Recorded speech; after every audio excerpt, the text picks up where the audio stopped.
I'm going to call to order the Harris Township Board of Supervisors meeting for January 26, 2022. And the first on the agenda is, we aren't going to approve any minutes because we don't have any from the last meeting. We want to do the Pledge of Allegiance. I don't see it on there, but everybody please rise. Let's do the Pledge of Allegiance. Yeah. I pledge allegiance to the flag of the United States of America and to the republic for which it stands, one nation, under God, indivisible, with liberty and justice for all. You were going fast, weren't you? Okay. All right, next on the agenda is citizen comments, and this is for members of the public are invited to comment on any item not on the agenda tonight, and we please ask that it's 5 minutes per person limit. Comments relating to specific items on the agenda should be deferred until that point in the meeting. So does anybody have anything that is not on the agenda tonight to comment on? You have anything on Zoom, Amy? No, there is nobody commenting on Zoom. Okay, hearing none, we're going to move on. First thing on the agenda is new agenda items.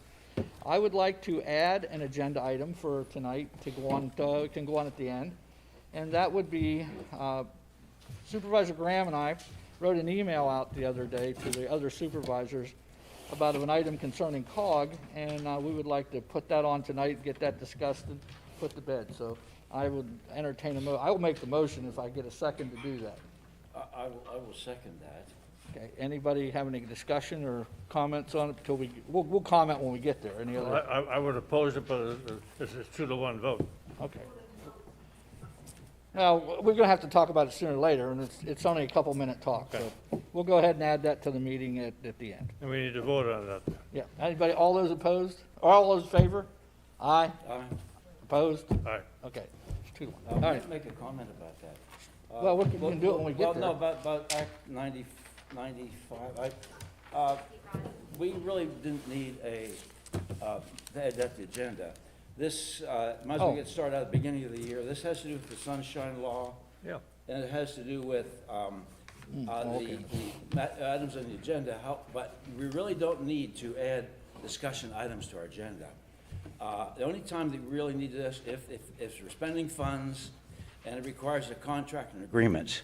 So any discussion we have or any other motion we have, we really don't need to officially add that to the agenda. We can discuss that. So they're using it as a little more proactive than they should. It is designed not to bring up something that requires spending or something that requires funds or contracts. Those are the two that it was meant for. Any discussion other than that can be discussed and can be talked about at any time, as long as, and if you have to later on formulate a motion for that, then you can add to the agenda. So that is a little more restricted than we thought it was first, but I guess it doesn't matter to have an agreement to have that on the agenda. Okay. We'll cover it both ways then. Well, we're covered both ways. Okay. All right. Next, is there any other new agenda items that anybody wants to add? Hearing none. Next is township business. And tonight we're going to entertain the work plans of our ABC committees. And first up will be the 2022 Shade Tree Commission work plan. And I don't know who's doing that. CJ's on the Zoom. Oh. CJ Henry's going to take that. Okay, go ahead, Mr. Henry. I'm on Zoom.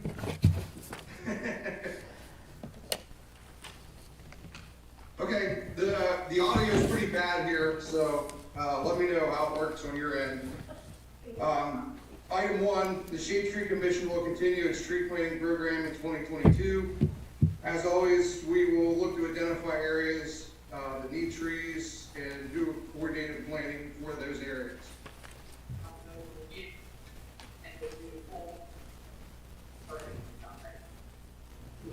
Go ahead, CJ.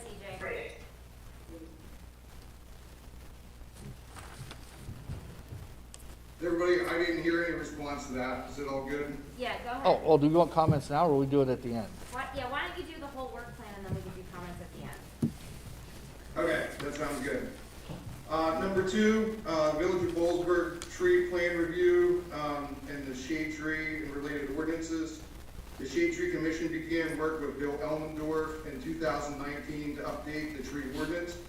The commission intends to continue this work in 2022, completing a tree plan for the Village of Bollesburg and considering ways to minimize tree sidewalk conflicts. We also will review the township landscape buffering regulations and provide input on how these regulations need to be amended. The Bowl Avenue trees, last year, we had a survey done and established a property line along Bowl Avenue to determine the topography of the area. The township will continue to make grading adjustments in the area to help alleviate low spots and stormwater issues. The Shade Tree Commission will also treat the arborvitaes that were planted in the area, as they were hit pretty hard with bagworm this year. This treatment will be applied in the spring. We also talked about adding fertilizer into that treatment as well. And additional locations for new plantings will also be considered. The Regional Shade Tree Commission meetings.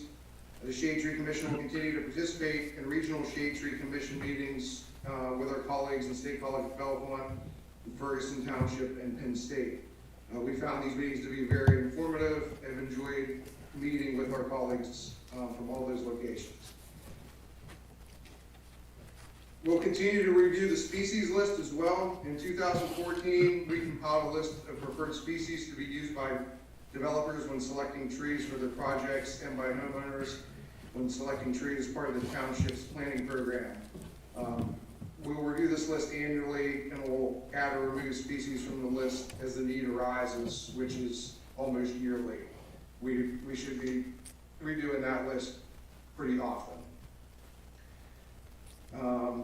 Funding for tree-related needs, the Shade Tree Commission intends to identify and pursue outside funding from public and private sources to help offset the cost of planting and tree care in the township. In the past, the township has received funding from Keep Pennsylvania Beautiful and the Department of Conservation and Natural Resources to help with the planting projects.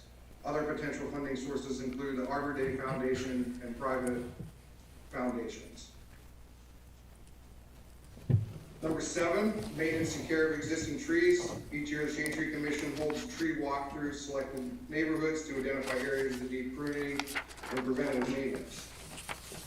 The Shade Tree Commission also works with the township manager maintenance crew to identify trees within the village of Bollesburg that are in need of maintenance work. Large pruning projects are out to bid. Small scale projects are typically handled by Akey's Tree Service. Following concerns about pest and disease causing issues with the trees at several locations in the township, the Shade Tree Commission will begin a proactive approach to pest management, aiming to treat trees before insects and disease become an issue. Number 8, we'll also continue to promote its work through articles in the township e-update on the website and our Facebook page. Mainly, one of our focuses is to just explain to the public who we are and what we do. I found being on the committee that a lot of people don't know what we do, what our job is. Lastly, the Tree City USA, Amy does most of this for us, but it's a Shade Tree Commission received designated as a Tree City USA in 2008. The commission intends to apply each year for recertification in accordance with the guidelines. In addition, the commission will work toward the submission of Tree City USA growth application. The Tree City USA growth program has more stringent requirements and is amid recognized environmental improvements and encouraging higher levels of tree care throughout America. Anybody have any questions or comments for the Shade Tree Commission? Bud, go ahead. On this, one of your first things, you're going to look at the requirements for planting. Did I understand that?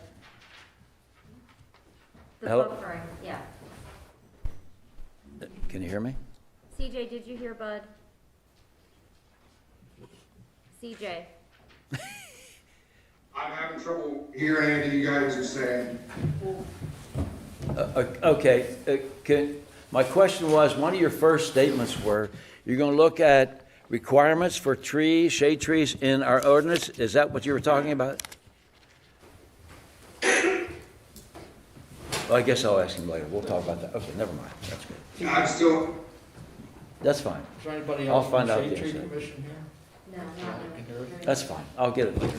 It's the internet in the fire hall. Okay. So I had a couple questions that we can put down just so that we can get to them. Number one, on number one, do you have any, Denny? I'm sorry, before I No, go. go for it. Okay. Go. Do we need to advertise for possible people that would want a tree in their yard? I know that a couple years back, I found out by kind of being around that they can do that. So do we need to advertise that? I guess that's just a question or suggestion. We do, but we have some trees in Liberty Hill we're trying to replace next year. All right. And then the other one was, again, is there any update on the issue with culverts and out front? Any update on that situation? Yeah, I spoke with him today, and I'm gonna speak with UAJA about that issue with the pipe. He said that UAJA doesn't want the pipe sleeved, that we would have to bust out the pipe. So I'm gonna call UAJA and see if I can get some members of the Shade Tree Commission to join me at a meeting to talk about what we can do with that tree. Okay, and then the other thing, I think you mentioned to me, I saw it right into him, he said he thought one of the other trees along there was dying. He didn't mention that to me. Yeah, he did to me, and I don't remember what, he said one of them right by it, so that might be something you could put down. And Denny, do you have anything you wanna, The location of the culverts and tree, can you sort of point that out to me? It's on the diamond on this, right in front of his property, right in front of his And business. the big white house at the corner? No, his business over on the side of the diamond, The chocolate. right by the chocolate store. Oh, okay. Okay, I thought we were talking across the street. No, and Bruce has his hand up on the Zoom. go ahead, Bruce, whatever you want. Well, the one comment I wanted to add is that I hope and I encourage the commissioner and staff to keep up with the inventory database that we developed via what the work that Bill Elmendorf did. I think that's a tremendous tool if we keep it up to date, so stay on that. Anybody else? Okay, thank you for your report, and we will move on to the Park and Rec. Who's going to do Park and Rec? I guess I am. Okay, you can read it. Eve, can you come up to the podium, please? I can. I think you have a copy of our 2021 work plan, which we tried to take care of as best we could amidst weather and COVID and everything else. For 2022, Nittany View Park is going to get new playground equipment installed. Hopefully, the ADA accessible trail will be part of that. Harpster Park, we have some citizens concerned about the gazebo that we wanted to put in there. And we have other citizens who think it's a great idea, so we have to resurvey them to find out exactly what they do want there. Yoder Preserve has had a amphitheater in the plans for years now, and one thing after the next gets in our way, but we're hoping that this is going to be the year that we have the funds to buy the lumber, be it affordable, and get that completed, hopefully with Frank's help in that. The Phasic Tot Lot is being redeveloped, and we have a spinorama to be installed there. We will also be looking at further possibilities of what will go in there, depending on the need in the community. Tussey Pond Park, our newest addition, is moving forward. The church has been a good partner for us up there, and we now have mountain bike trails, frisbee golf course, and we're hoping to get paths around the pond this year, and also some ADA accessible fishing piers. Another thing that our committee has been working on is the update to the official map. It was adopted in 2008, and we haven't really had a lot of input into it recently to update it, so we're hoping to get that at least started in the review for this year. Item number 7 is our pollinator project. We've done a number of programs to educate the public. We hope to keep that out in front with different educational tools using the internet and also using signage in our parks, creating more no-mow areas and pollinator areas in a couple of the different parks. Blue Spring Park is really a predominant one for that. Country Place is a tiny little park, but it seems to be well used by community members, and there are a lot of dead trees that we are in the process of getting removed right now to make it safer. The Diamond area, the planting area, has come under our authority, I guess. With Scott's Landscaping, we now have some plantings, low ground cover, that can go in there and can be part of our pollinator project too. And hopefully that'll be all spruced up before Memorial Day.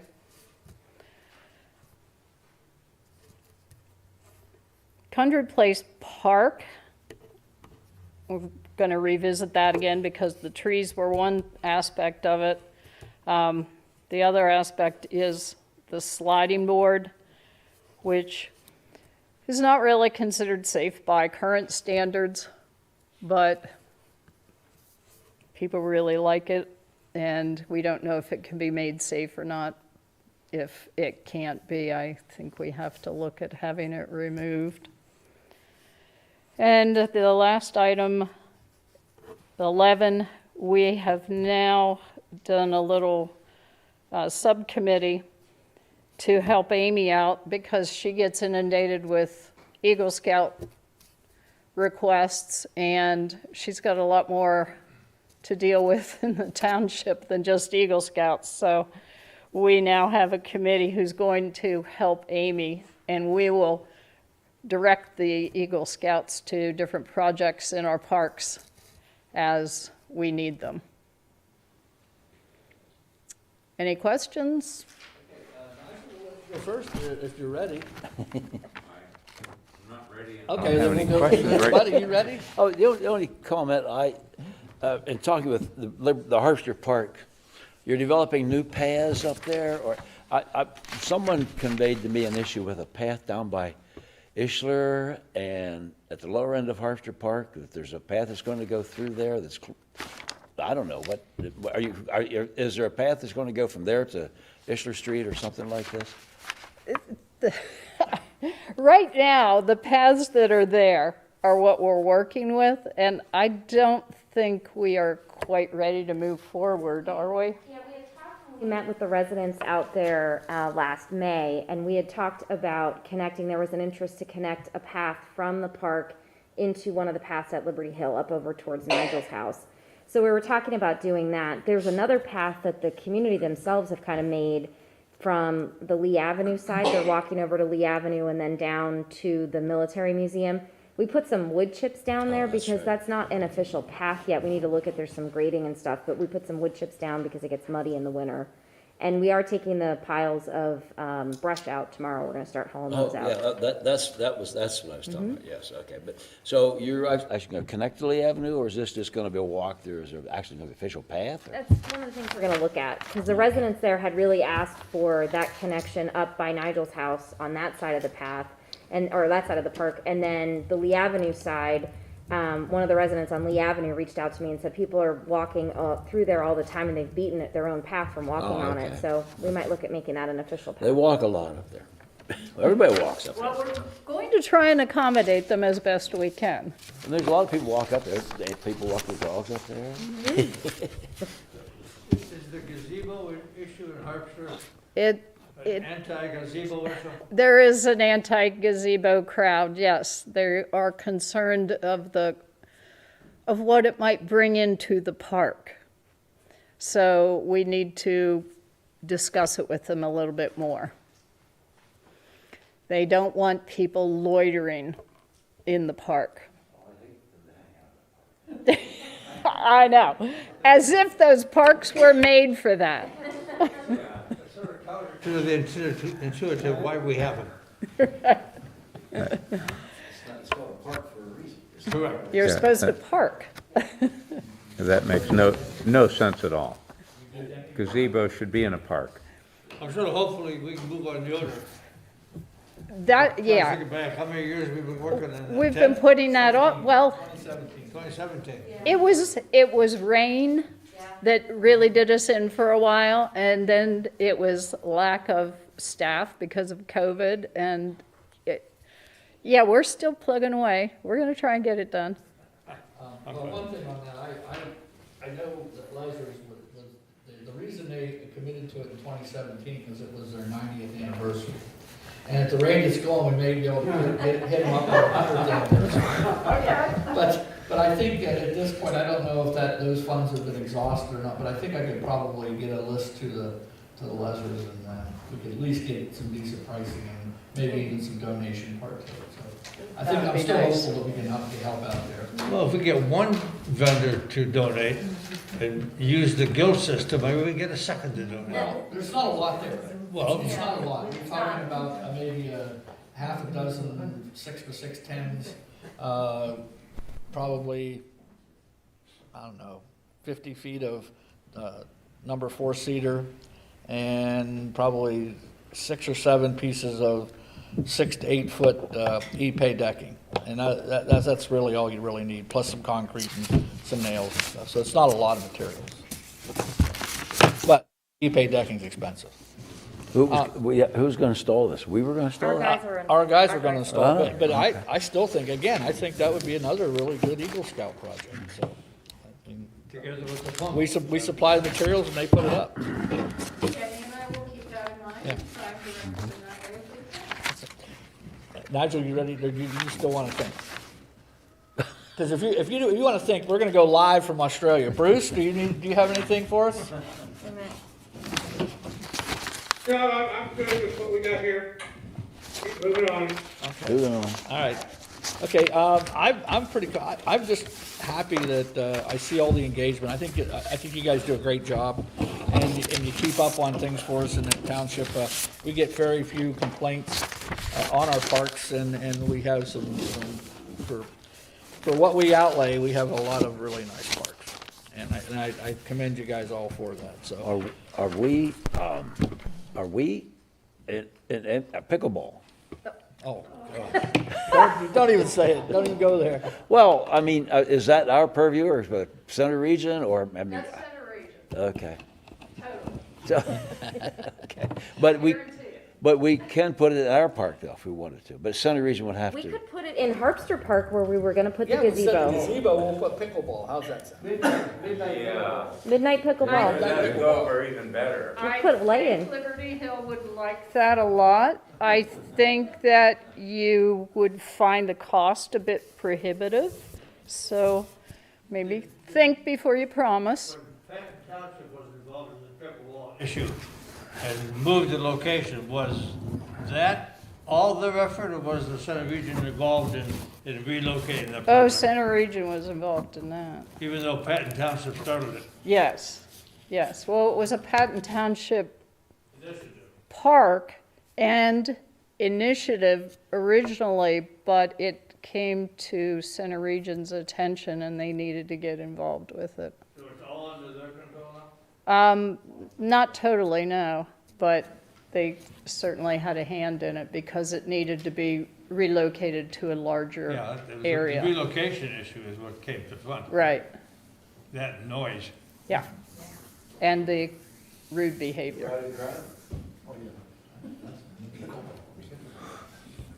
Anybody else have anything you want to talk to Park and Rec about?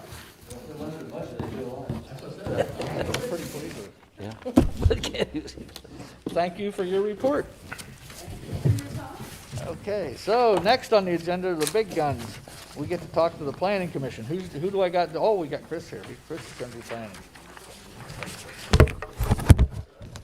Thank you. We have a very similar plan in 2022 as we did in 2021 for a number of reasons. I think you have the 2021 plan in your packet. Before I go down through some things, I just want to say thank you to the members of the Planning Commission and staff for helping us keep moving ahead. We lost 2 members who resigned for personal reasons this past year, Bill Wallace and George Harrington, but that opened up space for some new folks on the Planning Commission as well. So we've got a good crew and lots going on. So I'm not going to read down through all of these, but I will mention all and make a few comments or highlights. So review of residential zoning districts. We started the comprehensive review of those districts in 2019, including the village in 2020. We continued those in 2021 and are not yet finished with that, but hope to finish our review of residential zoning districts in this current year and make recommendations to the Board of Supervisors when we are finished with that review. Sign ordinance review, Supreme Court case. This is familiar territory. This is largely at the solicitor level, and we'll weigh in on it, and then that'll come to the board as well. Number 3, utility grade solar projects. We did residential solar a year or 2 ago. Now with utility grade, we are anticipating the Center Region Planning Agency to do a sort of a toolkit around utility solar, and we will review that, see how it applies in Harris Township and present that as well. I think that's something we should be able to, I think the toolkit will be finished early this year. Maybe it's really close, and then we can jump on that. Update to the official map was mentioned with Parks and Rec. We're part of that. We have not yet met with Parks and Rec representatives. We have a couple from Planning Commission. We will meet soon and begin that work, which is partly a visioning and sort of a more 30,000-foot planning tool that we're looking forward to participating in. Review of remaining zoning districts. After we do residential, there are a couple of others: cultural, residential office, general commercial, and general industrial that we will review, and a side part of that is we need to look at plan scale regulations, as developers regularly seek waivers from plan scale regs during the review process. We got to see if that's efficient, inefficient, what we're going to do to sort of smooth that out, work with the developers, but keep on top of what's right here. Sewage facilities planning. The township considered a non-building sewage facilities planning waiver in 2021. You might remember that was came up from a development project in the east part of the township. The need to have established criteria for granting such a waiver has been discussed, and we want to develop those criteria this year. And then last, continuing education. When we have the time, whether it's through UAJA or the Center Planning Agency, I mentioned some new members on Planning Commission, and even those of us who've been on for a few years. There's a lot to sort of digest and get acculturated to in this planning realm, and so having some continuing education time and bringing up to speed, if you will, some of members on the various issues with which we deal will make sense. So we'll do that as we can. Questions? Well, I don't have any questions. I guess I do. The sign ordinance, reviewing that, something has come up recently that got my attention, and I remember we reviewed this sign ordinance many years ago. We were very concerned with light pollution in the township, and maybe more so than we are now, but I think that's important. Growing up here, I used to be able to see all the stars, and I can't see any stars. We had come up with signage, and I thought it included all signs, but apparently we have an ordinance for canopies, no backlit canopies, such as the sheets, with certain restrictions, but I thought that included signs. For instance, the signs on wheels that you see, they're orange and yellow backlit, light up the sky, temporary, or signs that light up the sky. And I thought we had incorporated in that a way that we could have signs indirectly lit, either through downlighting or side lighting or something like this. But apparently that is not in there. You researched that, right? It's not in our lighting ordinance, no. It's not in our lighting ordinance. Oh, is it in our sign ordinance? No, I don't believe it's in So our it's sign ordinance. neither one. No, and that's something we can look at since we do have to update the sign ordinance to Right. be Well, in our lighting compliance. ordinance says no light should, but that's subjective. You're not allowed to have a street, you're not allowed to have a spotlight in your house that shines in a neighbor's window, or Unimart lights that shine on a neighbor's, that type of thing. And I thought we discussed that and had some discussion over signage, because we're going to get businesses. I think one sign just lit up after 15 years. They must have got it fixed or something. It was a backlit sign. That's not very obtrusive, but got their attention. So I think I'd like to look at that so that signs can be nice, and businesses can do what they want to do with advertising, but not have it as backlit and shining, or overhead light, underhead light, or something like this. So puts that something on your agenda. I think that's a good point. Yeah, and, okay, and then, of course, as I mentioned with Mr. Henry there, planting requirements. This has been brewing for many, many years. It probably started with Ashworth Woods whenever they had to plant so many trees, hundreds of thousands of trees, and it followed on to with Liberty Hill. They had planted many, many trees, and we ran an issue.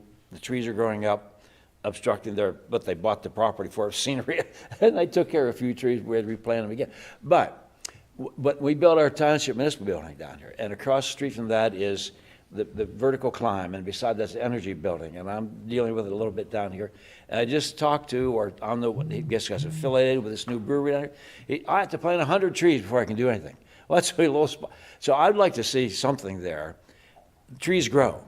And from the looks of things, down here, when those trees grow at our site, we have a forest, and they're going to die. And across the street. So let's see if we can come up with something to make sense for planting trees. If you're going to plant a tree that's going to get this big, make sure it's 15 feet apart, not 5 feet apart. And I noticed in our new village commercial, what's it called, village commercial, a lot of the buffering was unbelievable behind that. And I know what there is, they don't want someone to come in cars and shine lights, but when all the buffering's done, there's no place for a business or no place for cars. So it takes up so much more space than it should. So that's the type of things I think they need. I'd like to dive into real quick. This has come up several times in different discussions where the density of planting seems over the top. And then, again, it does not account for the maturing of trees and then the thinning of those trees once they grow up. I mean, I could see dense early, but with maybe a thinning requirement or something, because they're all going to fail. One particular planting, you plant a hedge, which I assume was if a headlight, it has to be 4 foot high at planting. And you know, if you have something that's 4 foot high now, it's going to be 20 foot high. So those are the things you need. I'd like to see them look at. You're right. Yep. That's basically all I have. The tree planting in Aspen Heights that was required along 45. Yeah. The first of those plantings is now dying off. Because they're so crowded, they're just not doing well. So I think it would. When we started out, we wanted to be very cautious. We'd like lots of planting, lots of trees, lots of shrubbery, lots of everything. But I think we overdid it, and we're starting to pay for it now. I'm sure there's some comparative townships I would or think, others that we yeah. can look at Well, the other that thing, maybe I backed would look, off of that a little Yeah. bit. Yeah. the other thing I would look at on that is when you start discussing that, maybe touch base with the Shade Tree Commission. We have some expertise on that. Well, I asked, Absolutely. you can't hear us. But there's some expertise on that Shade Tree Commission that might help us revise that to make more sense of it. And if you want to see something that's new, that's overplanted, Potter's Mills Gap, look at that little island down there. Look how many trees. 20 trees in They, that they, 50. 20, I don't know how many's in there, but when they start growing, they're gonna kill each other. So, go ahead, Bruce. So, you know, when trees and such are not a static thing, they grow. Take it from me, okay? All right, so maybe instead of asking for a planting plan that is static, we ought to think about, can we ask for a planting plan that's gonna reflect, how it's gonna be treated over the next period of time, 5, 10, 15 years. So recognize that thinning's gonna be needed, and those kinds of things moving forward. So we're talking about the whole dynamic system over time, not just what we're gonna do as we finish a piece of property. Agreed.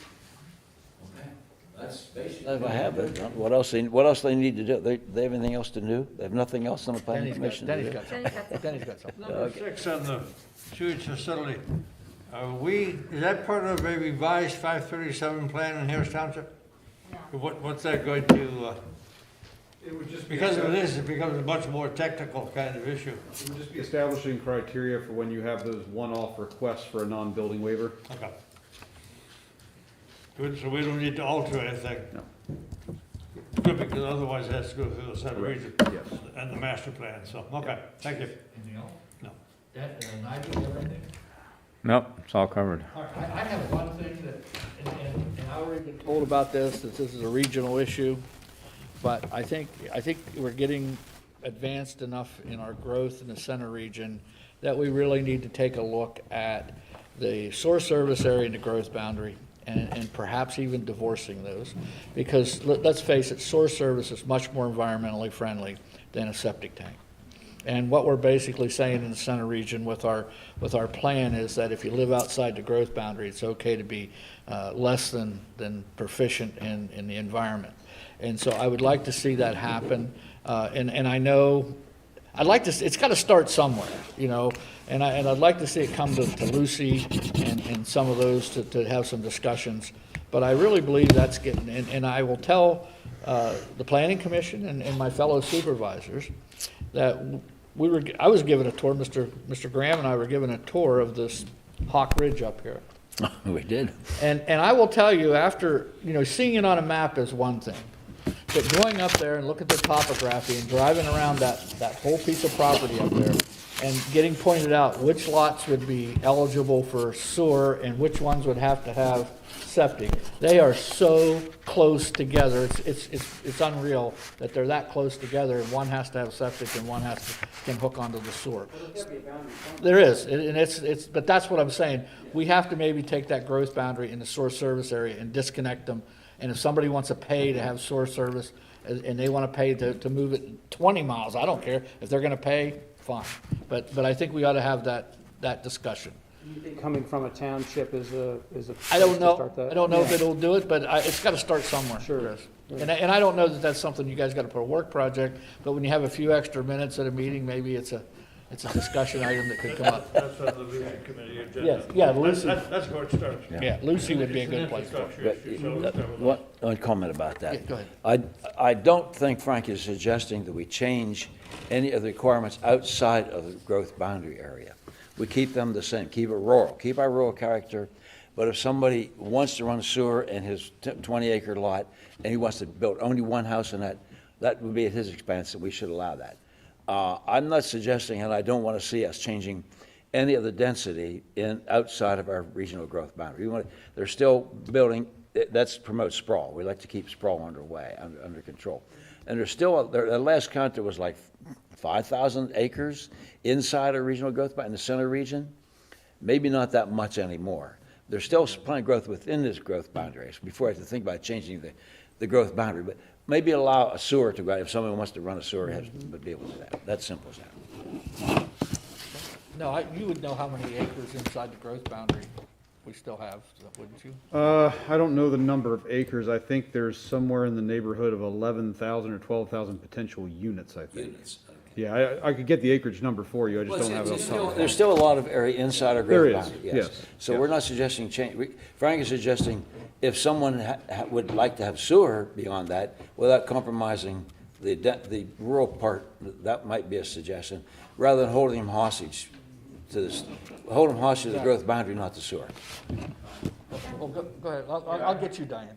I have a comment about that. I mean, when you look back just a few years to Calvary Baptist and the fact that we had to really fight the whole center region to get a sewer hookup there, and it made no sense for a facility like that to be on a septic system. Absolutely no sense. And so getting that away from a unanimous vote of the general forum to hook up a sewer where it makes sense would be a really good thing to do. We have the same thing at Tussie. Tussie is a dedicated sewer line. DEP required to go from Tussie to mainline. That's it. No one else can can tap into that line. I don't think they can expand either. Yeah, they can't move. Yeah, that's right, they can't expand, but that's a dedicated line. DEP imposed. I want to get, Diane has a question. Go, Diane, Doug. I did, but I believe, Oh. I believe it was answered. It was Okay. answered by Boo, but, Okay, all right. thank you. All right, does anybody else have any other comments or questions for the planning commission? Thank you, and thank everybody for their service. Okay. All right, now, next on the agenda, proposed ordinance 348 rural zoning update. Okay, I'm gonna take the lead on this. I wanna put some thoughts forward. I don't want to get into a discussion item tonight. I will allow for questions and comments at the end. But what our goal here tonight is hopefully to set a public hearing for this. So that being said, I've come up with some points on this to answer questions. There's been some questions on spot zoning, on why these things are the way they are. So I've prepared a little, some bullet points, and I'm going to go through those, and at the end, we're going to make a motion, and if we get a second, then we're going to throw it out for some discussion on what we've done, and hopefully move on to set a date for this. So here we go, and I'll try to do this, and Bud's going to kick me if I get out of hand, and we'll keep things rolling. What? Who's gonna kick me? Amy.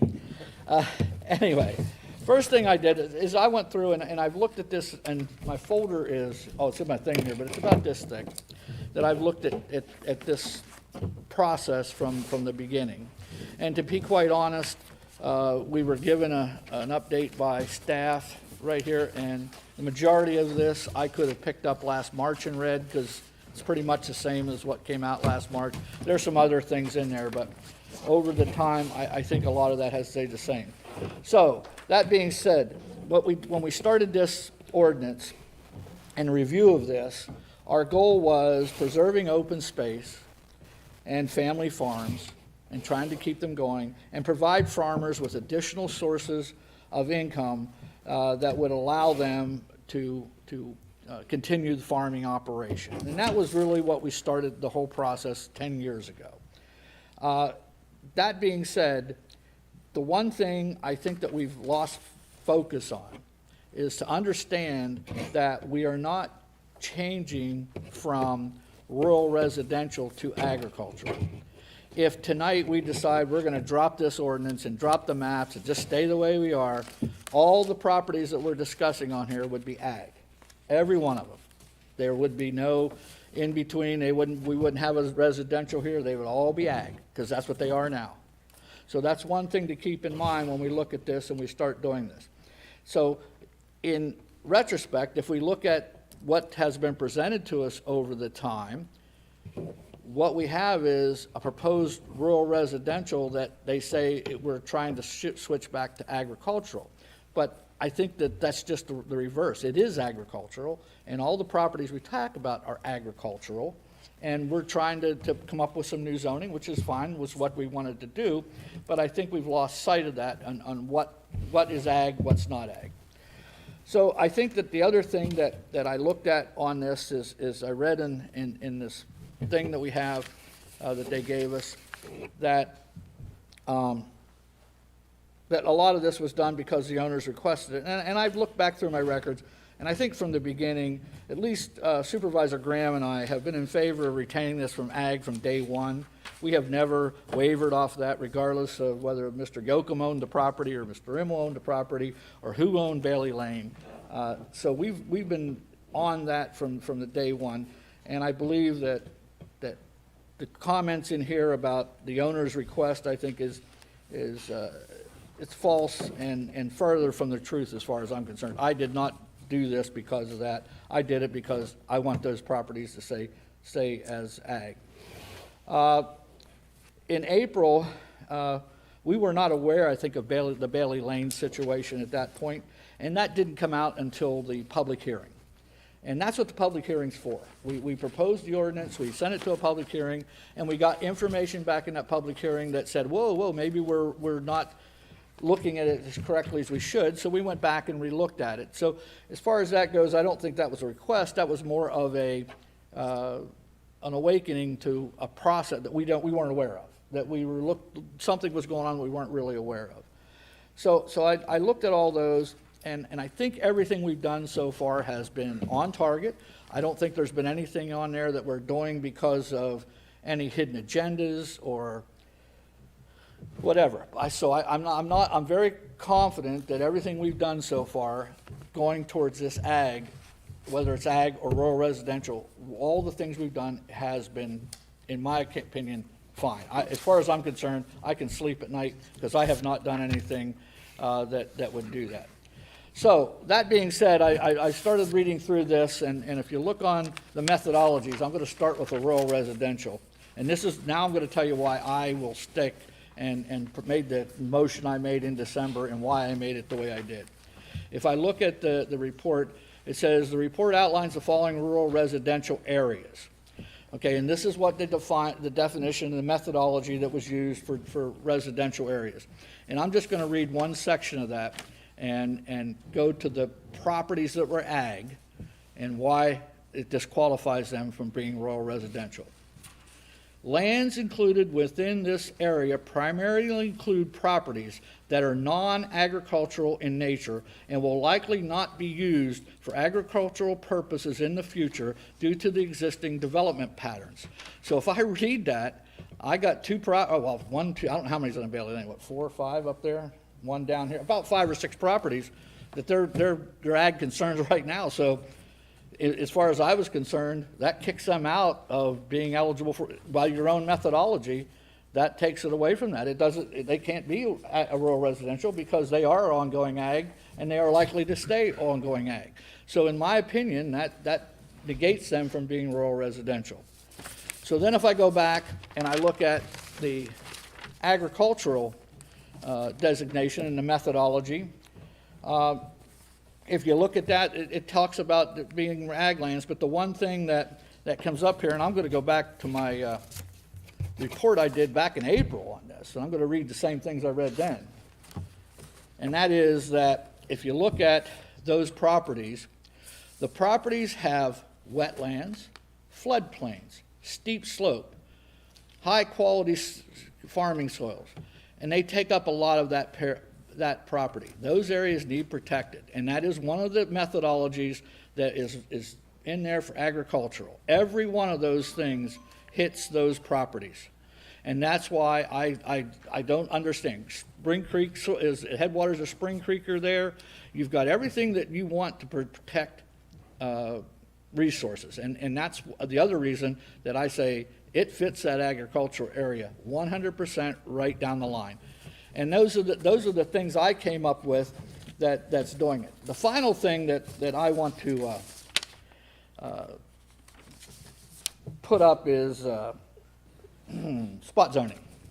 Okay, the old sword that comes out every time we talk about this. And being the supervisor Amy knows I am. I got to the point where I said, you know what, I'm tired of getting told about spot zoning. So I went on there, and they have this little thing now. I know some of you older people, it's like, you're like me, and you never know these things, but you just say Google, and you say, you spot zoning in Pennsylvania, you wouldn't believe what comes up. And there are court case after court case after court case. And I started reading through those court cases of why they went to spot zoning, why something was the court's done it. And by the way, the lawyer can say it, we can all say that it's going to be spot zoning, but the courts have to decide. That's the first thing you notice in there. If the court, it goes to court and the court decides it's spot zoning no matter what methodology we used, no matter what we did. But the one thing I did find that was consistent in all those rulings, there's one thing in there that hasn't been mentioned in what we're talking about here, and it's in every one of those rulings, literally the determining factor for spot zoning. And I went to a law firm to try to find a definition, and I found it. And I'm not going to read the whole definition, but here's what I found that the courts stick to. And this is talking about preferential treatment. Such zoning treatment can either bestow a unique economic benefit or extract an economic price on the parcel in question. Now, what they're saying is that if we zone something so that somebody gets a windfall, then we're spot zoning. And that's what mostly every one of those court cases boils down to. Because if you read what their decision is, a lot of times it says, this lawyer did not prove that there wasn't economic thing, or this one proved that there was economic, and that's where the spot zoning, that's when they start picking it up. So with that in mind, I looked at the properties on Bailey Lane and down 322, and I said, what economic benefit are they going by us making them ag? And there isn't really any. The only one that you're ever going to get on these, if you look at all of them, is big developments. They bring in townhomes or industrial complexes or things like that. For just going from an ag to a zone, there's none there. You can honestly say, you could say, well, they get the benefit of allowing agri-tainment or something. Well, all the farms get that, so they aren't getting anything that different from the other farms. So when I applied that to all these properties we're looking at, I didn't see anything there that would tell me that we're even thinking about spot zoning. That took that right out of my mind. I have no problem with going to bed at night and making these decisions going either way, because in my opinion, and reading everything I read in the last 2 days, there's nothing on there that in my opinion is spot zoning. The other thing that was kind of a sticking point on this is that the ag zone is zoned under the conservation design, and the rural residential is subdivided under the open space clustering. And some of at least one of the properties already has been developed, subdivided under that rural thing. But if I read what the staff told us and what the solicitor said in the staff, is there is a possibility that if we put it in a zone that has a different type of zoning, that it could be futurely subdivided. And I said, okay. At first I thought, yeah, we might want to keep that in open space clustering. But then I got thinking about it. If we don't have faith in conservation design for developing our farmlands that we're putting in right now for all other farms in the thing, and we have one of those properties that's under open space clustering is allowed now to re-subdivide under the conservation design, I'm confident that that's going to be fine. If I'm not confident in that, why are we putting it into the rest of the ag zone? So I have no problem with that, and that was my last hurdle. So with that being said, from our December meeting, the map and what we made, and we were unanimous on it, I'm going to make this motion, and then if we get a second, we're going to go ahead into discussion after that. And I'll say some things after that. But my motion is that the board will send Ordinance 348 and its revised map to the CRPC for review and set a public hearing as soon as all requirements for approving the ordinance can be met, with all efforts to do our second meeting on February 23rd, 2022, and the latest of our regular meeting on March 14th, 2022. The ordinance will be voted on after the public hearing. So that is my motion. Do I have a second? I think I will second that, but I'm not quite sure which Oh, I'll go over that, Which okay. map? That's the question I had. Okay, the map is, I was gonna tear these up, Because we have but it's three. too dramatic, yes. The board proposal 1221, the one we did at the 1221 meeting. That's existing proposal? No, That's that it's this one right here. It says board proposal 1221. Okay. Friends in the audience, the board proposal 1221 takes the Bailey Lane properties into ag, plus we're calling them the 322 properties into ag as well. And I can give you a copy of that map if anybody would like to look at it. Do we have any to put up on, can we put that up on here? No, because I'm, Oh, okay. Bruce, did you have, we'll start, well, go ahead, Denny. Fine. My question was, Go ahead, Dan. my question was the maps, how Okay. all of this eloquently stated applies to the map. Yes. Okay, my question, in the option where there is no two ag, no ag 1, ag 2. At this point, I was going, as it was written, the rural residential as written. That does not have the ag 1, ag 2? No. Okay, then I think that's what I will second. It's confusing now, but, well, the reason, here's I second Frank's, the only statement I have for that is, I'm consistent from when I first said this. I'm not concerned whose property it is. We want to keep Harris Township rural. We want to keep our farmers active. We want to keep it as, and this is the last edge of that, of our growth boundary. It's in the growth, but it's still our farming, and we need to keep it rural. So that is, I think that's the reason I'm seconding it. I think that's what I'm seconding. Well, I guess we'll figure that out in a discussion. Okay, anybody else? Question is, Go ahead. let's go to the map Mm-hmm. and point to me which we're dealing with specifically now. Okay, which, let's see, this is, okay. It would be right here, Danny. That, And then up here. okay, And that then this- section there, Okay, and this section right here. and a section there. Okay, Okay, that's the Bailey Lane section that up was, here. that was my question. Okay. Can we discuss it now? Yeah, well, I just have one question. Go ahead. What we're second is the same motion that we had back in April of 2021. No, it's a little different than that. Well, no, It's the it's- same one we had in December. Well, what we're saying, we're back to what we had originally discussed. We're gonna have the RR, and we're gonna move the two pieces into commercial and into ag and leave those ag. We were happy with the ordinance, the way it was said. We're back to what we're doing originally, what we discussed. Yes. Okay. The only I think difference that's what is, I'm thinking. we didn't have the Bailey Lane properties We did back not know then. about Bailey. Wait, Yeah. okay, yes. Okay. Okay? So that is different from last April. That part is different.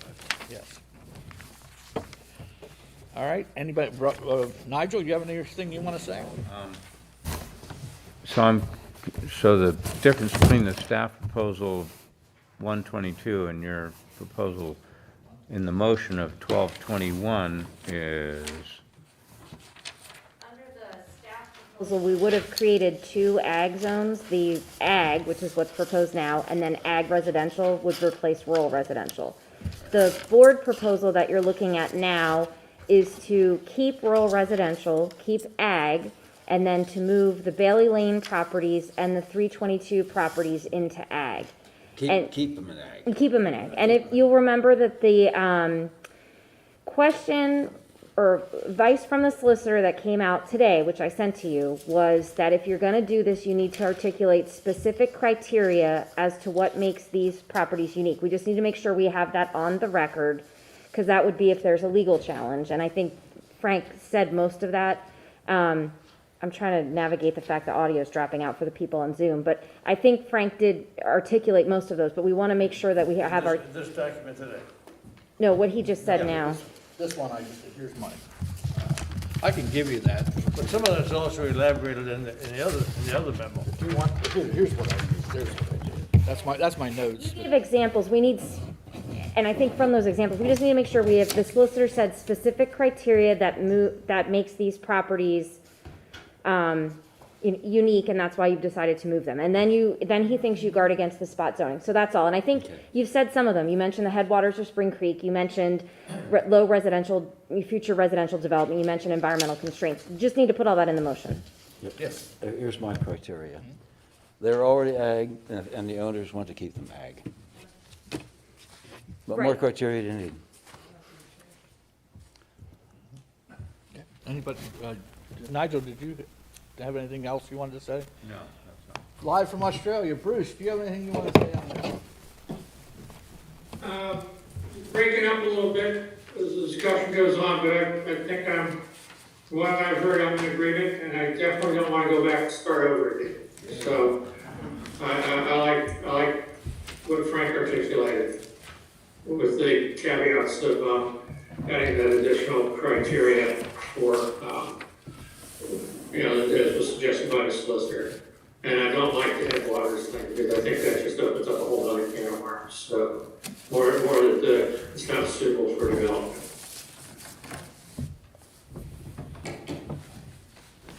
All right, does anybody in the audience have anything they'd like to say? Yes, go ahead.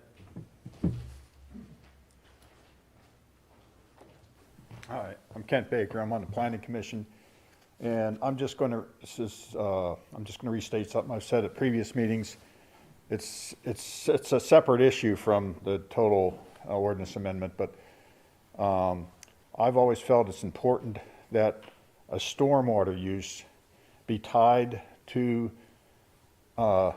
its use, meaning whether it's a commercial use or a subdivision use, and therefore I don't like, I always, when I was in the working world, I would never allow pressures from developers to push a detention basin into a different zoning district than the use of the development. So for the Hunt Ridge Manor lot, which is part of this, your motion with the map there, I'm going to ask and suggest that you amend that slightly, that the zoning boundary between the rural residential and the ag be along the border of the detention pond for Hunt Ridge Manor, meaning it would split the Hunt Ridge Manor lot, that detention pond lot, so that the upper portion of it where the detention pond is would remain in RR and tied to the Hunt Ridge Manor use, and the lower part, which is in somewhat of a fallow ag type use right now, that be an ag. So all I'm asking is that you move that line partway down that property there. And we've kind of half done it at other meetings. I think at planning commission meetings we've done it, so I think it can be done. And, and the reason I'm saying that is I don't want to, I'm more concerned about pressures from developers to come in and say, oh, I'm developing this piece and I want to put my detention pond here down below in the ag portion. And I've got an example where you've done it before. So that's what I don't want to get into. And I remember you saying that, and I agreed with you, but I don't know, this map is big. I don't know where that retention is on there. I don't know that we could draw it tonight. Is it, do we have that out of that, or is that, by this The one? detention basin is shown as being in the ag district because. How much of that if we took that out, how much of it would we lose? Not much. I went after we talked on Monday, I had a meeting with Kent here, and I looked at the plans for Hunt Ridge Manor. It looks like it is just the very top of that open space piece. It didn't look like, the remainder of it's pretty much all floodplain, so I don't think it would amend the map. You wouldn't be able to see it on that scale of a map. But we can always amend it if the board wants to include that in your motion. You'd rather use a thinner pencil. No, I was under the impression. Thicker pencil. Use a thicker pencil. I was under the impression that was done on this, that it was, that retention basin was left in that rural, in with Hunt Ridge Manor. I guess, I've never a problem with that, if that makes sense. Who is DEP, soil management, who controls, who inspects, who takes care of these retention ponds? And who says, okay, it's not right, it needs to be fixed? We had one here that failed up on Discovery Drive. What? The township inspects them every year. Okay, Township and then engineer. But as they're being built, the conservation services. Conservation District? Conservation District and the township, That yep. turn to the. They're both Jerry and the Conservation That's right, District are that's right, involved, yep. there's a So, transition period there. we might be doing the ag a favor by taking out of his ag and keeping it in RR, because if something has to be done with that, it's two people's responsibility, right? I'm just trying to see what. Well, the problem is that what's left, like Mark said, it's in wetlands. You're not gonna be able to go in there and fix it anyway. Okay, well, okay, I guess I think I think what I'm hearing, to be quite honest, when I made the motion, I assumed that retention pond was part of the rural residential, part of Hunt Ridge Manor. But like you said, the size of the scale of this map, it's hard to see. It was developed But I because would- of Hunt Ridge And if Manor? it's not, to make sure that when It you, wasn't clear in your motion in December, so I just put in what I believe was originally the now request from That the sure, retention property, so basin that's- was developed because of the Hunt Ridge Manor yes, development? yes. Frank, Bruce has his hand up. Yeah, okay, where's Bruce? Bruce, go ahead. So I understand, Mr. Baker's suggestion. My question is basically, do we get into trouble if we say specifically we're doing this for that piece of property along Hunt Ridge Manor? Or do we need to express it in more general terms that maybe apply someplace else? And so in other words, for example, would specifying that retention basins need to be in the same zoning district as the property that they're meant to serve? I would think that if you specified that you want to keep the retention basin in the same zoning district as the rest of the subdivision, that would be specific enough. That's certainly something I can ask the solicitor in the morning, but I think that that would be something that's specific enough that you would be okay, because it makes sense not to divorce the facility in a development from that development. And it's more generic to use that term versus any particular criteria. As long as we applied that elsewhere, which I believe we did with the zoning map, then we're consistent across the board. I have no problem with that. As the tree that they're meant to serve. Yep. Okay, should we call the question on that? Yeah, oh, wait, we got one more. Yeah, go ahead, Chris. That's really a question for the supervisors. It's not been mentioned this evening about the latest proposal from staff, which is strongly endorsed by the Planning Commission, that represented I see some of you opening up your packets to look at that, which strongly presents I don't even call it a compromise. I think it's a blend of nomenclature, mapping, methodology, which in our view, solved every issue that came up. It brings the ag name to the proposed new district. It, of course, keeps ag as the traditional ag name. The new one would be proposed ag residential to represent its two primary uses, agriculture and residential, as opposed to almost strictly ag. It lines up very beautifully with the regional growth boundary. That is, ag is outside the regional growth boundary. Ag residential is inside the regional growth boundary.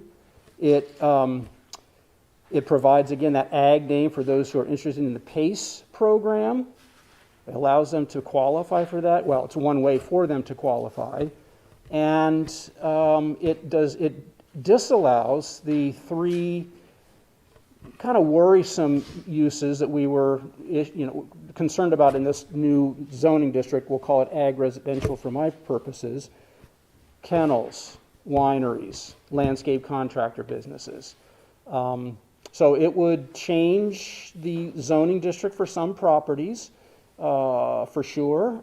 But again, I'm just going to reiterate that the Planning Commission and staff are really well. That was our preference. It came out just a few 4 days ago. Amy, working days? A couple days ago, yeah. A couple days ago. There's nothing too complicated about it, and I would urge you to take a few moments and look at that before you call the question. Thank you. Go ahead.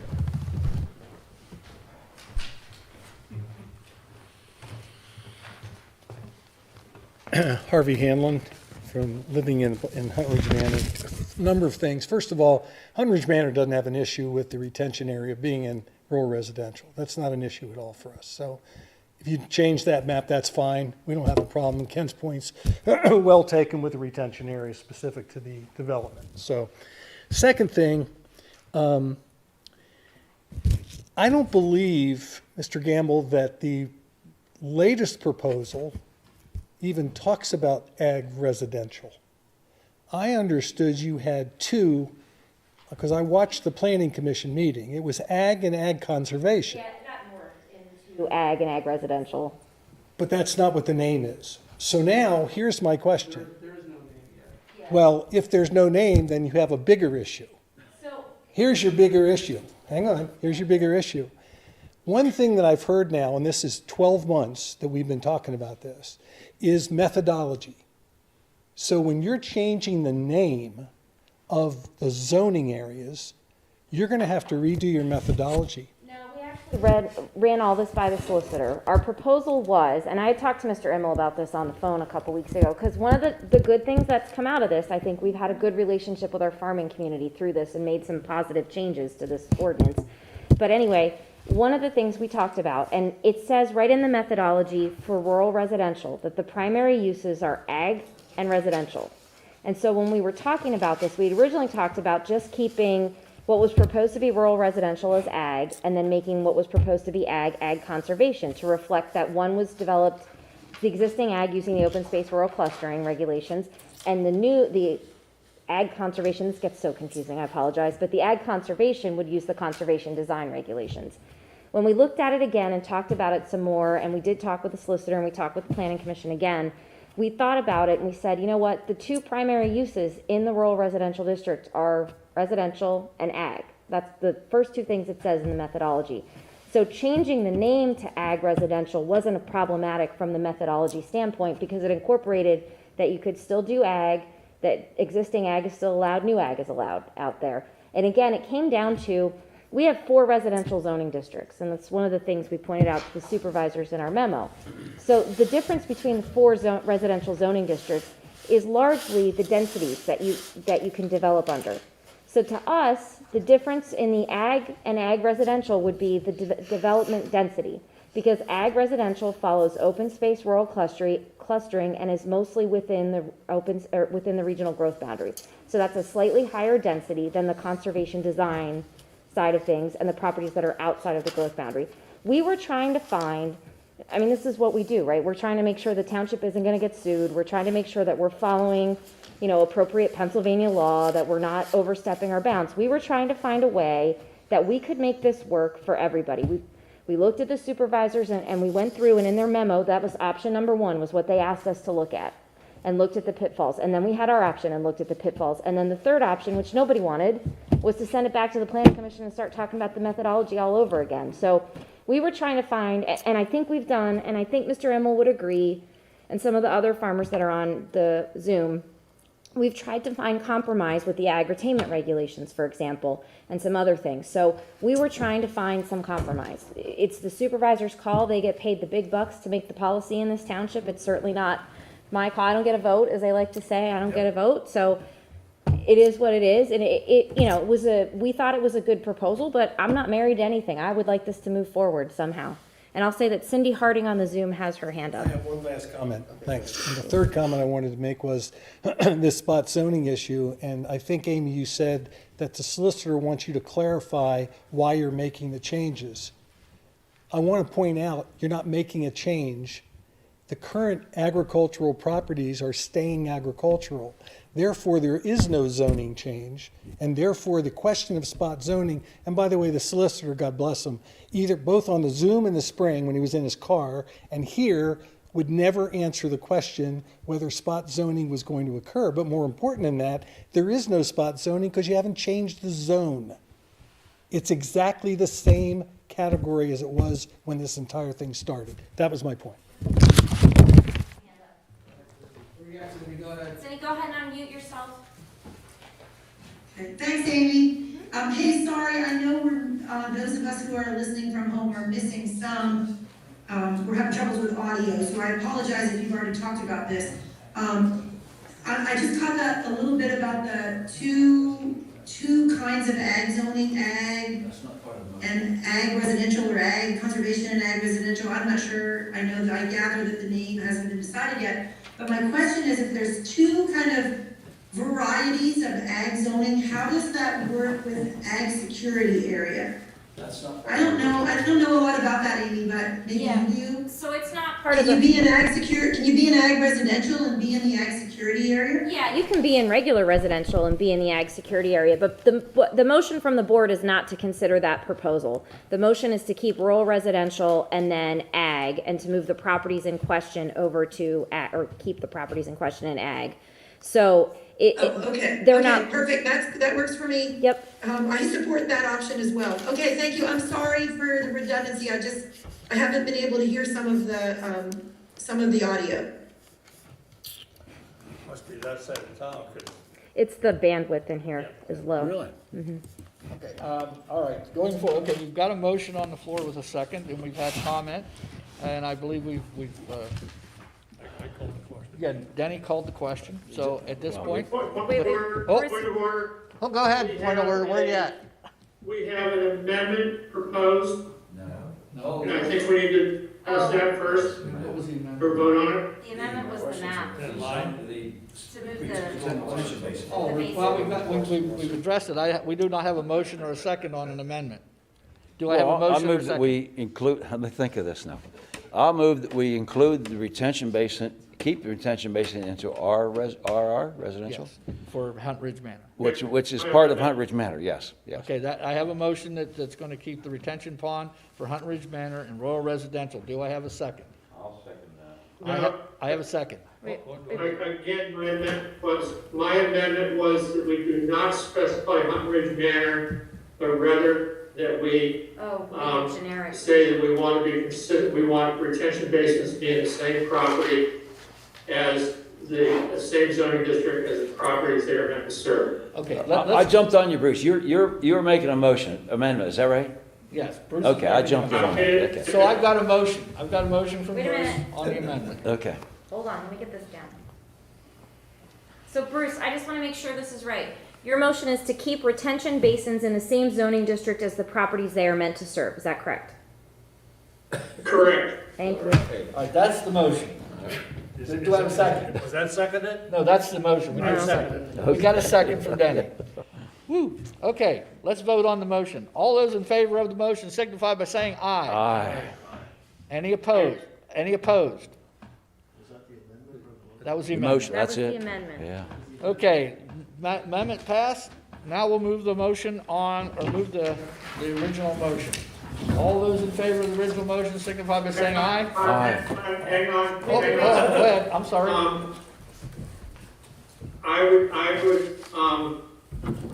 I'd like to move that we adopt the alternative description of, ag residential versus rural residential. Oh, so you would, okay.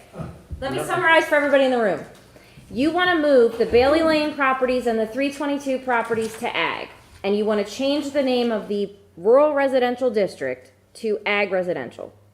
Is that what I'm hearing? Correct. Okay. My motion is just the name change. Okay, the map will stay the same for everybody.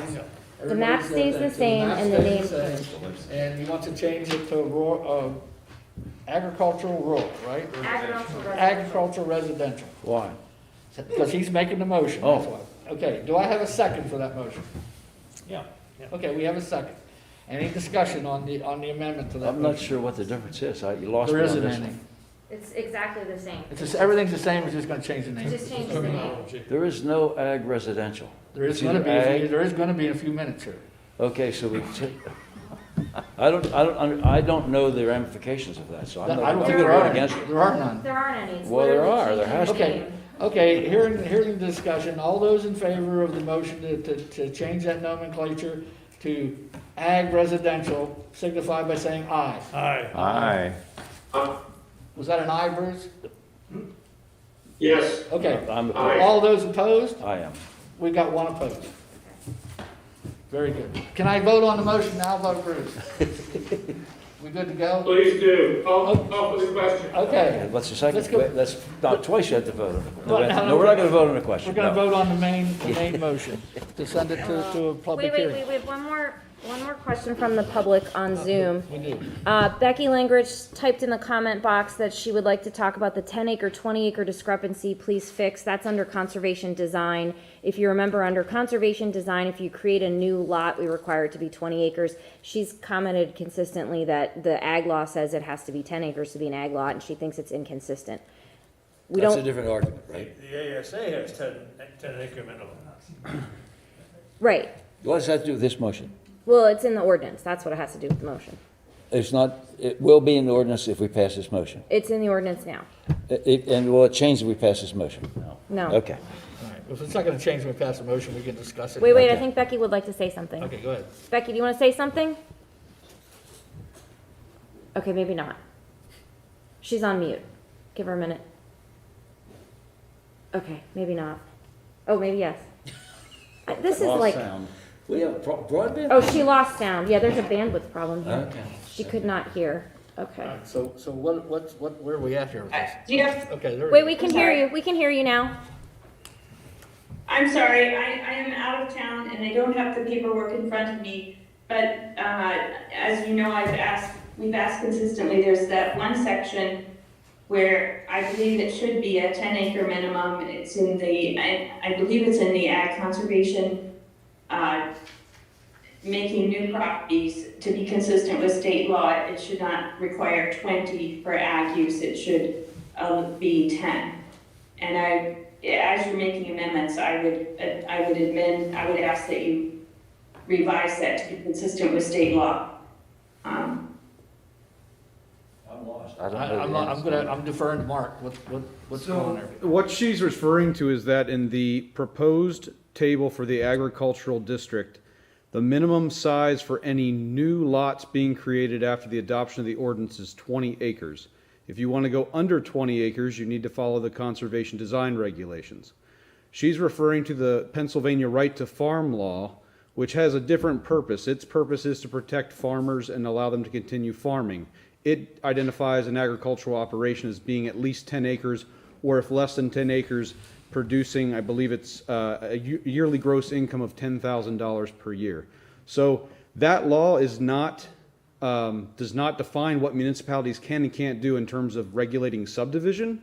And there are a lot of municipalities that require 30, 40, even as high as 50 acres for new lots in their agricultural districts. And that's been upheld by many court cases where they've been challenged. So I don't think it's inconsistent with the state law. Our ordinance does include the state's definition of agricultural operations. So anyone who has 10 acres in the ag district can certainly farm. Any future lots that are created that meet that requirement can farm. And anyone under 10 acres could still farm as long as they demonstrate they earn enough income. Okay, let me get this straight. I want to make sure I understand Sure. this. So what she's saying is that minimum lot acres 20. What you're saying is that if it's more than 20 acres, if the minimum lot size is 20 acres, you can go and develop that 20-acre lot without going through conservation design. If it's under 20 acres, then you have to go through conservation design. Is that what I'm hearing? No, what it is No, if it you're isn't coming what you're in with hearing. a subdivision and your subdivision is proposing a couple of ag lots and they're all 20 acres or more, you don't have to go through conservation design. But if you're taking a 50-acre property and you want to carve it up into a bunch of 5-acre lots and 3-acre lots and 10-acre lots, then you need to go through conservation design at that point. Okay, but I guess I phrased that wrong, but from what she's saying, Right. that this is more about the development of the property, not Not that the you can't use. frame it. You can have less than 10 acres and still farm. It's not about the use, it's about Okay. subdividing the lots. Okay, I yes. got you. So I'm very comfortable with that then. I know what she's saying, and I think we're covered on that, and I don't think we're in contrary to what she's asking us to do. So, that being said, I'm gonna take this off again so you can hear me. That being said, let's try this one more time. All those in favor of the motion and the map? Oh, wait, one more thing, What? sorry. Oh, come on, Mark. We got that email request from the property owner on Baylitz Lane, not Bailey Lane, Baylitz Lane, which is in Shingletown. And he had sent you that email. He was interested in not changing, it's literally a house on how big is his It's a lot? 0.4 acre lot. What does that have to do with this motion? It's a mapping thing. He would like to stay ag and not go rural residential. Does he qualify for ag? The property is 0.4 acres in size. 0.4. Yes, and it's surrounded by other rural Sounds like spot residential. zoning to me.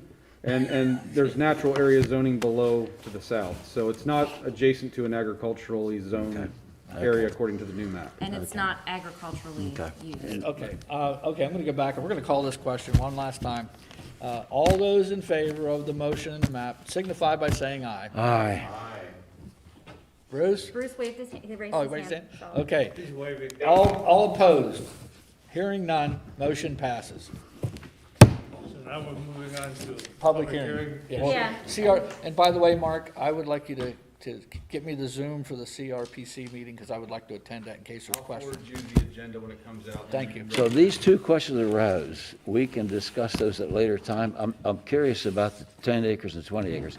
This 0.04 acres, I don't quite get that, but I think I know where the property we're talking about is, and I'm not, okay. That's a discussion for another time, Amy, right? do you want this? So, yes, give me that. That's my That bullet is part points. of the- It doesn't have everything, but it's my bullet points. Okay. Oh, sorry, go ahead. I just have one question. Can you Go ahead. please come to the podium, please? Thank you, Mr. Emmel. That was about as confusing for me as anything. My name's Mike Wemmel. I just want to know what zone I'm now in with this motion. Ag. The new ag or the previous ag? You're an ag. In a new ag, like the ag conservation? No, just ag. Just ag? Just ag. Okay, thank you. The only thing that really changed was the name from rural residential to ag residential. But your Okay. property and the building property is ag. Thank you. Actually, in commercial high density, high rise. Yeah, Yeah, whatever. it's village commercial now. We changed it all around. Okay. I will say this, we're done with that right now. Let's move on. Okay. Do you want to? What are we going to talk about from Now, next just year? give me a second now. Wow. We'll come up with something. Oh, Can you come to the microphone, please, Tracy? Okay, so all of the rural residential now are agricultural, To be called ag residential, yes. ag residential. But on ag residential, by definition, you can have limited agricultural activities on those properties. Right. Now, so we have a rural residential becoming an ag residential. What's specified? Now, all of a sudden, you have somebody who's in a rural residential home with a couple acres or whatever. Now, they decide that they want to do agricultural activities. They always could. that was good. Yeah, under the proposed under rural rural residential, they residential, could, yep. But does that go further now? No, It just all stays the same? It all stays the same, and in the ag, which is where Mr. Emmel's property Yes. will go, he will have 3 or 4 additional uses that are in the ag district. The farm all of- wineries, landscape contractor businesses, vet offices, that's under the ag zoning, and I believe that's what he wanted. He wanted more of that. But in the agricultural residential, it will not have those uses, and it's largely the properties that are left in the agricultural residential are already developed. It's really the Rocky Farm property. It has an open space lot that's being farmed, and there might be a handful of others, maybe if that. Yeah, a couple. So no, it's not opening the door to, there's not gonna be a goat farmer moving in next to Harvey, because they wouldn't have enough land. Okay. So nothing has changed as far as regulations? No, it's literally just the name. Okay. It's confusing as heck, I get it. Why would change? Oh yeah, I gotta get it tomorrow. All right. So does that involve all of our ag land is now ag residential? All of our farmers are ag No, residential? all No, of all our rural farmers are ag. residential. Rural residential, the green that's on that proposed map. Okay. It's now ag. I guess we'll find out. Hunt Ridge I guess Manor, we'll find out. Laurel Hills, Okay. Rocky Farm, ag residential. Okay, anyway, let's move on. I guess wanna we'll get- discuss We're that. gonna need to get this done. We have 2 items, we added one, Oh, got it. the thing, and I wanna just get this done. This is not a big deal, but it is something that I feel strongly about, and I know Bud feels strongly about. Wait, hold on, let me just tell people on Zoom that we're moving on to this item. Okay, What are the 2 items? What's the other one? memo and the calendar. We're gonna do that after the meeting. Okay, anyway, Bud and I, we realized that at the COG, we've had 2 situations this year that we felt exceeded the authority of some of the COG properties. We had one committee that unilaterally wrote a letter. And then we had the situation last month with the postponement of the vote on Whitehall Park. Now, I'm not challenging, and I don't think Bud's challenging that decision. I think that was going to be the decision one way or the other, whether we met or not. The situation is that I believe that goes beyond what COG's intent is. First off, COG is not a law-making organization. They can't make an ordinance. They can't make any, all they can do is make recommendations, set policies, and it is up to the individual municipalities to pass the ordinances, to pass the whatever, resolutions to make these things happen. So, that being said, when we had a committee that wrote a letter to Penn State, I guess, extorting them about, I think the coming back to school or whatever it was. I voted, I signed it. Yeah, well, that's what I'm saying. We thought that should have went before the general forum and been discussed before it was sent out.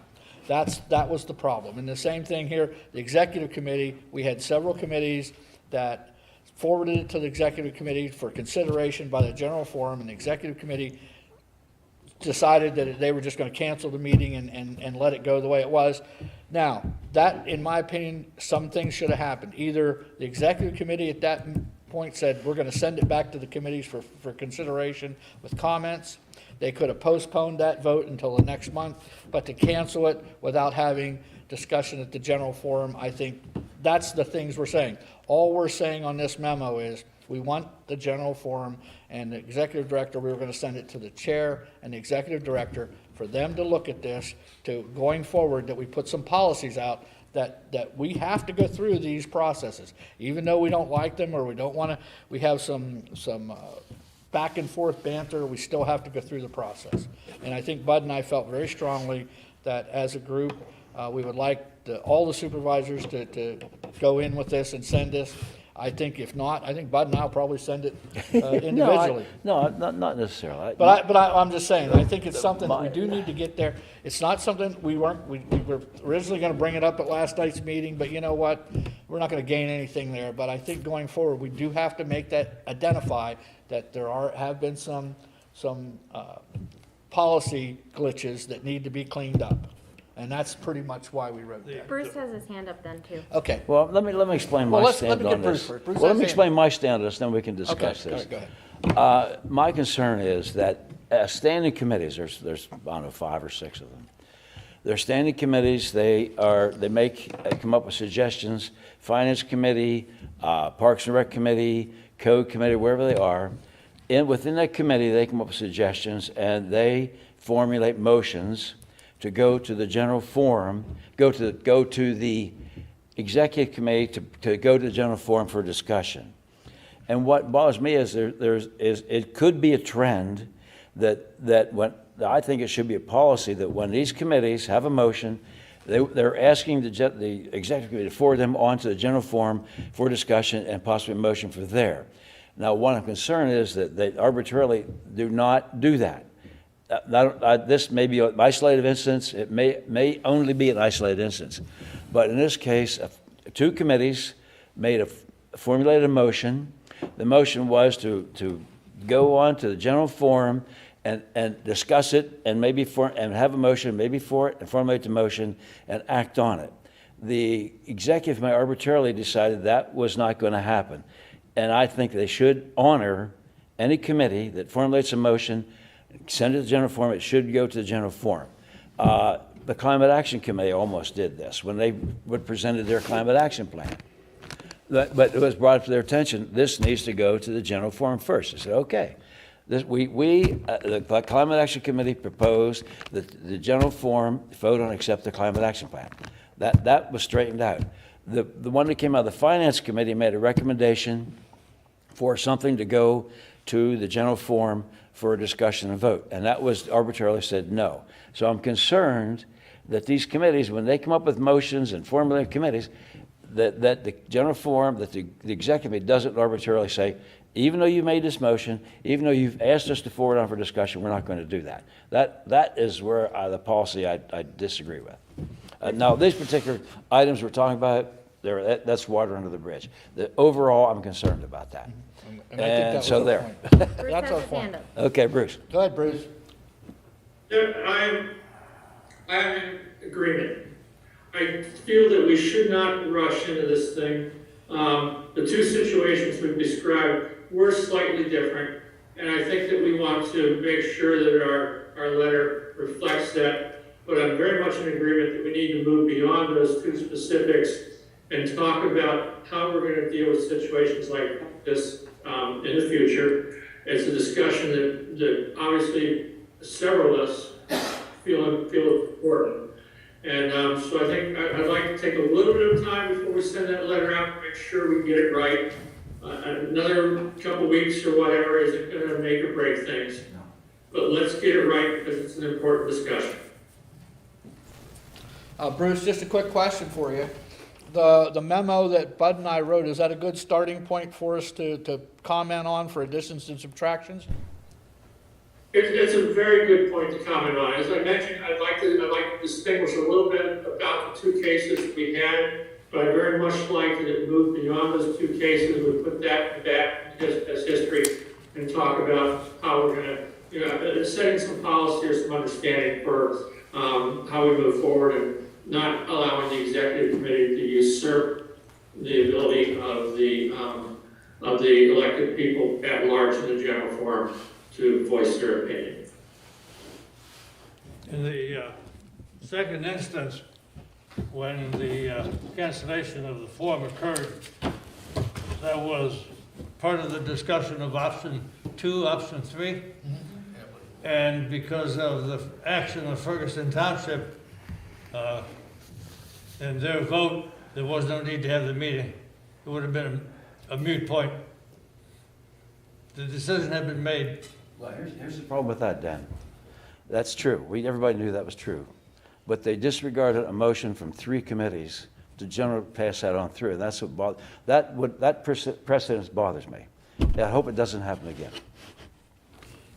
I mean, like I said, I'm not going to disagree with the decision that came out. No, decision's what it was going to be. There ain't no doubt about that. But it's the idea that we have procedures for that, and if we start, if that one goes, we don't do anything about it, the next one that comes up could be even more. We had the procedure in the vote to I'm just saying option that. 2 or 3. That was the procedure. That was the process we approved. I think part of the issue, and I talked to Mr. Norenberg about this, is that I don't think that the process part of it, I don't think was communicated well back to the municipalities. I wasn't paying 100% attention, I will totally admit that, but I didn't realize that the executive committee, after hearing the straw vote response from the municipalities, was gonna go ahead and cancel the general forum. And I said to Eric, because everybody gets these, they get everything passed back in different ways. And I said to Eric, maybe there needs to be a little bit more uniform way that, like, Scott sends an email out after every general forum meeting to the managers and says, this is what needs to happen. Maybe that should have happened with this. Maybe there should have been an email that said, hey, this is what's going to happen, and take the straw vote. If it's not unanimous, the executive committee will just go ahead and cancel the general forum. That's just my 2 cents. Again, I don't pay 100% attention to that, but I think there was a communication issue.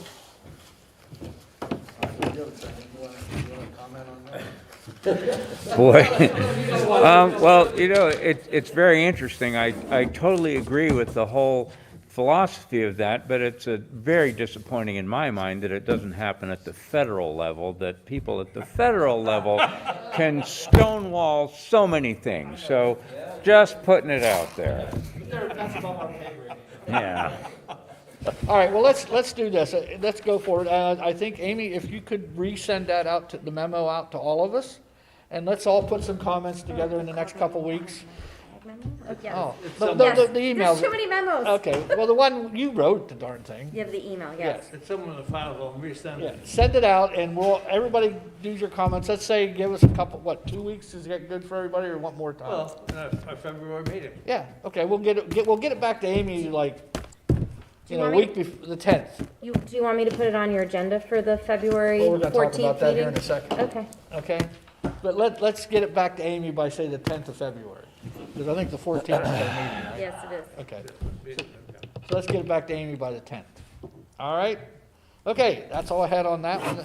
The only other thing is the calendar. You want to talk, adjourn and then Yeah, talk about? adjourn, and we can talk Okay. about the agenda items. All right, well, then that's Chris all can we hang have. on the Zoom. Anybody, I'll take a motion to adjourn. Calendar, I'm missing something. Let's just stop, calm down. Okay. We'll talk to you afterwards. I Calm guess down. so. Bruce, can you hang on the Zoom for a minute? Yes, I can. Thank you. So I will, do I have a motion to adjourn? Adjourn. You got it. Okay. Adjourn.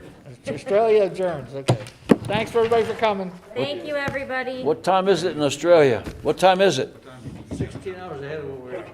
I have an appointment. Quarter past 1 in the afternoon. Oh. What day? Start working on it as soon as I get in. There's,